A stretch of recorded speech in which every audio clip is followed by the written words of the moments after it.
Good afternoon everyone. For today is araw po ng Huwebes pala. Walang pasok dahil nga po tag-ulan po.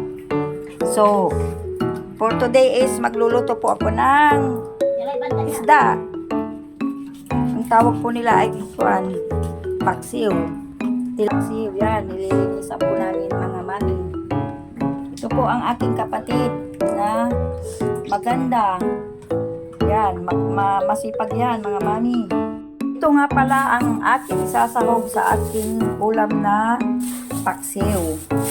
May talong, may okra, at po yung ihahalo ko sa paksiw mga mami. Gusto ko maraming sibuyas, luya, bawang, at ito naman po si Ma'am Sweetie Pie. Yan po mga mami, vlogger din po yan. Siya po yung tumulong sa akin. Kaya ipalo nyo po mga mami.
Ayan, i-check natin mga mami kung ready na po. Ayan. Ang ating paksiw na tilapia. Kakain na po tayo mga mami. Thank you for watching and please follow and share my video. We love you.